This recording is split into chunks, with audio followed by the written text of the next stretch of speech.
One of the less discussed stories of the coronavirus pandemic has been the economic costs of our failed public health policies on homeowners specifically. The COVID lockdowns have sent millions onto the unemployment rolls. Families across the country can barely make ends meet. How can you pay for a mortgage if you can barely afford to get food for your family? Mortgage delinquencies have jumped to the highest rate in 20 years, according to The Real Deal. This is leaving many worried about the possibilities of another housing crisis, the likes we haven't seen since 2008.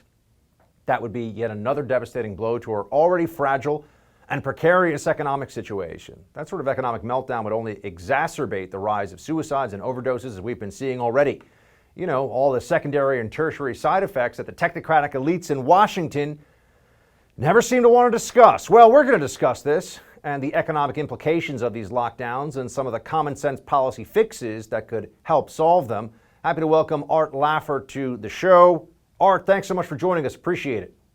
It's my pleasure. Thanks for having me. It's fun. Let's first talk about your piece in the Wall Street Journal about mortgage delinquency insurance. Now, you know, for everyone that you hear that and all of a sudden you think, wait, what?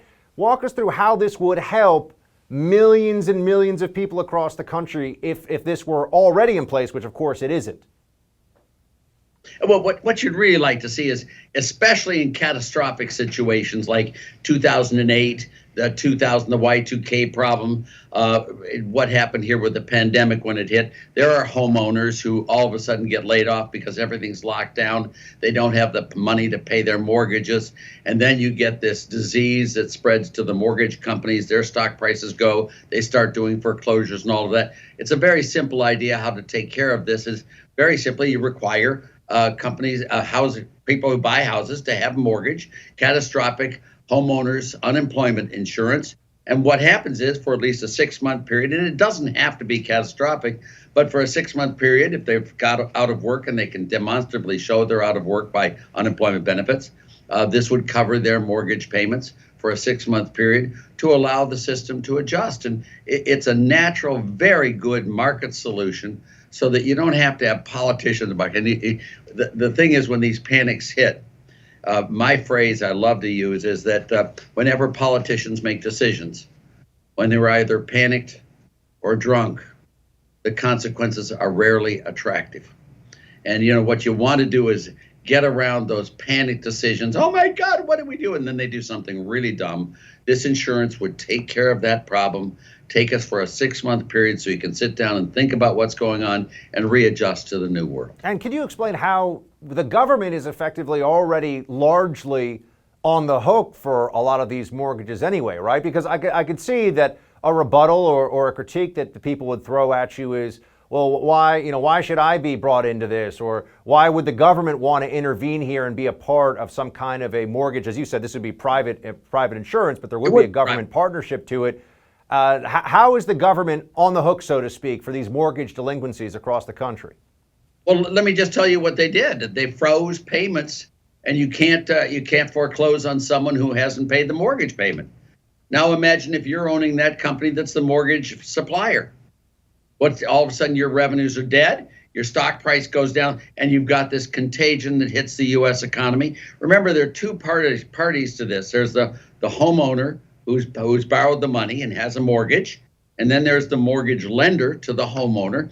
And both of those require them paying that and the company receiving it to keep both alive and well.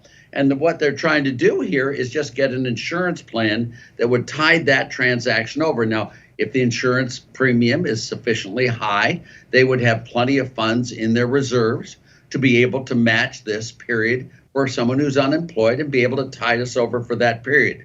The government would not have to be on the hook for it. Now, right now, the government is on the hook for it one way or another. The way I really dislike the government being on the hook is they declare a moratorium on all mortgage payments for people who are out of work. And then you watch what happens to the mortgage companies. And then you've got all sorts of problems, and it's like a domino effect. You can just see it cascading through the economy. And you know, it's nice to think about a crisis before it happens, so you're well prepared for it. And the one thing that Washington is uniquely unqualified for is being prepared for a crisis. They just plain aren't, and they do very dumb things when the crisis hits. What should be done to unwind? I mean, you're talking about mortgages. You have all kinds of rent payments that have gone unpaid during the course of the pandemic. You have not for commercial ventures, for businesses, for stores, homeowners.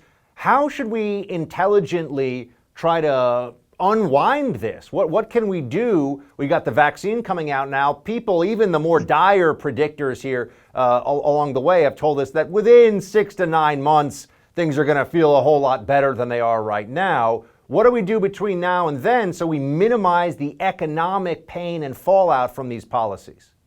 It's really hard to do this, and it's especially hard to talk about it because you seem unsympathetic if you talk about this. But let me just say that the taxpayers have done nothing wrong.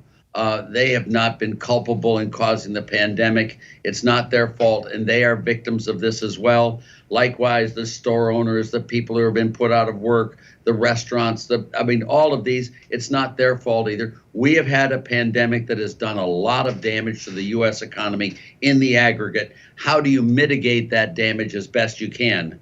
And you don't mitigate that damage by taking from some unguilty party and taking that person's income and giving it to another unguilty party. What you have to realize is that these people who invest in the stores and the shops and all of those things, it's not their fault that this happened, but it happened. And, they put their capital in there, et cetera, and they don't have a guarantee that they will be allowed to stay open. And you're going to have a lot of damage done as it is. And there's no easy way of spreading that loss and making it a fair loss for everyone, because by spreading the loss, you cause it to be much larger. Someone's unemployed, and I paid them more money for being unemployed than the unemployment benefits. That's what we did.